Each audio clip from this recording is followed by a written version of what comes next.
Welcome to the Star City Storytime, brought to you by the Morgantown Public Library System. I'm Miss Sharon, and I'm going to read A Snowy Surprise by Amy Hest, and this is from Scholastic Publishing. All right. It happened one winter morning on Plum Street, and the moon was still up, making moonbeams and shadows on Plum Street. In the little white house, Mrs. Bear and Sam were baking cakes. They stirred with big spoons, swirling and tasting batter. They peeked in the oven at 2 rows of cakes, golden brown cakes for their friends on Plum Street. "Come on, cakes," whispered Sam. "I can't wait, I can't wait, I can't wait." Mrs. Bear and Sam waited for cakes. "Now can we go, Mama? Now?" said Sam. "Soon," Mrs. Bear said. "Soon, Sam."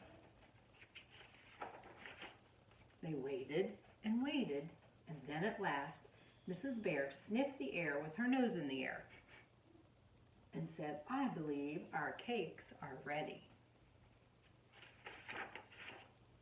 Mrs. Bear and Sam counted cakes, and there were 12. They tucked them in bags, and there were 12 red bags. Outside, snow tumbled on houses and sprinkled the trees. It powdered the yard and Mrs. Bear's truck. Mrs. Bear and Sam climbed up in the truck that was green. They bumped along in the early light, just the 2 of them on Plum Street, uphill and down, up and down, to the very end of Plum Street.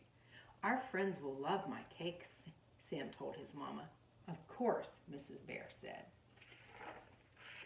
Mrs. Bear pulled up close to the first sleepy house. "Here we are, Sam. I'll wait here and you take the cake." "All by myself?" whispered Sam. "Go, go, go." Mrs. Bear put her arm around Sam. "You can do it, Sam."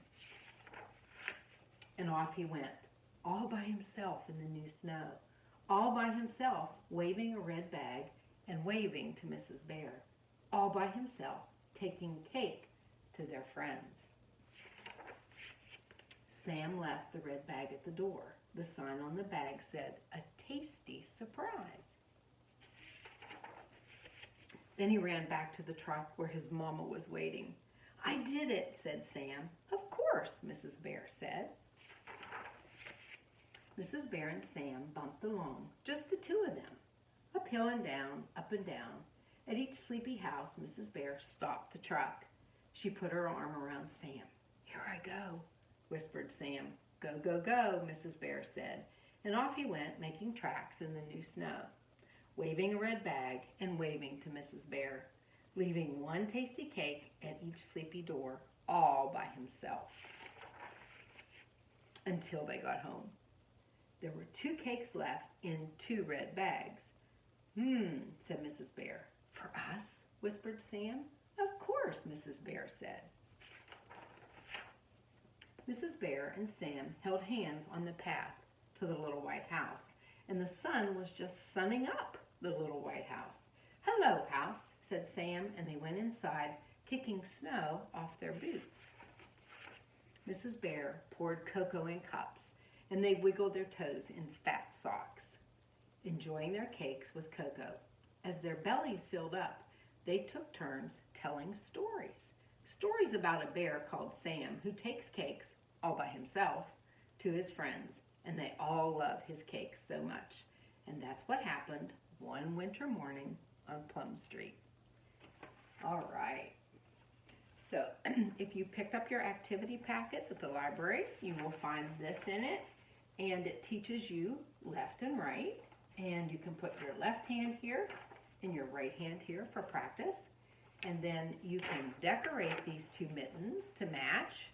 And then if you would like, you can cut them out against the black line, okay? Another thing you'll find is you'll find this white paper and this blue paper. And this says S-N-O-W, snow. And so you glue or tape this onto the blue paper, and then I gave you a few stickers. And if you have a white crayon, you can make some snowflakes and some snow at the bottom, okay?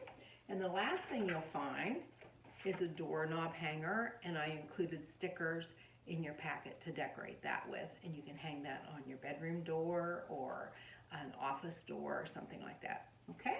So I hope you enjoy that, and I'll see you the next time, and keep reading. Bye-bye.